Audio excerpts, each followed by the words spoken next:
Okay, so we're going to look at some basic speed, distance, time questions. It's assumed at this stage, if you're doing National 5 applications, that you're quite familiar with doing these kinds of calculations. So I'm going to go through it quite quickly, just do one example of each, just like a recap to make sure that you remember how to do it. So example 1, find the average speed of a car travelling 240 miles in 8 hours. And to the right, I've got this triangle, and this triangle is all you really need to remember all of your formula. So it's D, S, and T. And I'll note that you can change the S to a V, that if you do physics, because in physics, if you write S, you lose a mark. But in maths, you wouldn't lose a mark for writing V. So if you do physics, make sure you're writing V instead of S. So I'm looking for the average speed. So the way you use this triangle is that you cover up the one that you're looking for. So I'm covering up S, and I'm left with D over T. Okay, so that's what I write. I write speed equals D over T. What I'm going to decide is I'm going to write D equals, I'm going to write S equals, and I'm going to write T equals. Okay, so distance is equal to 240. Okay, time is equal to 8 hours, and I'm looking for speed. So I'm then just going to plug in those numbers. So I'm going to do 240 divided by 8, and I'm just going to divide 240 by 8. So if you could do that in your head, just lay it out. So 8 into 2 doesn't go. 8 into 24 goes 3 times. 8 into 0 goes no time. So the answer is 30. And then we want an average speed. So 30 miles per hour is your answer.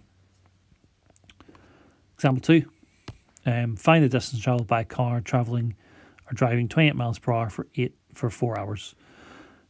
So this time we're going to be looking for a distance. So I'm going to cover up the D.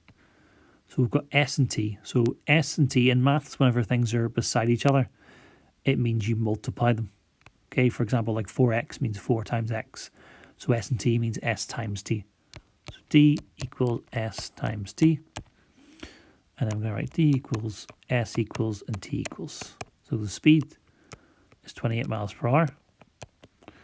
The time is 4 hours. And the distance is what we're looking for. Okay. So distance equals 28 times 4.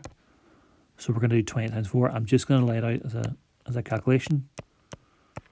So 4 times 8 goes 32 times. 4 times 2 is 8 plus 3 is 11.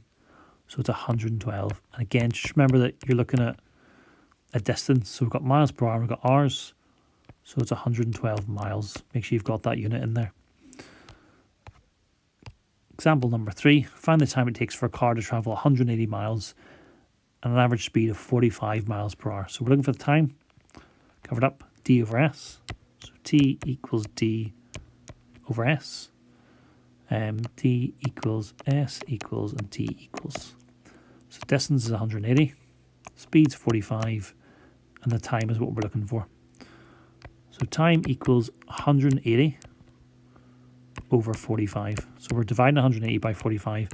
You could probably do that with a calculator, to be honest, but if it wasn't a calculator, you could maybe write out your 45 times tables, which I know sounds a wee bit daft. But 45, 90, 135, and 180. So 45 is going to go into 180 1, 2, 3, 4 times. So it's 4. We've got a time. The speed is miles per hour, and we're doing miles. So it's 4 hours. Let me make it here. 4 hours.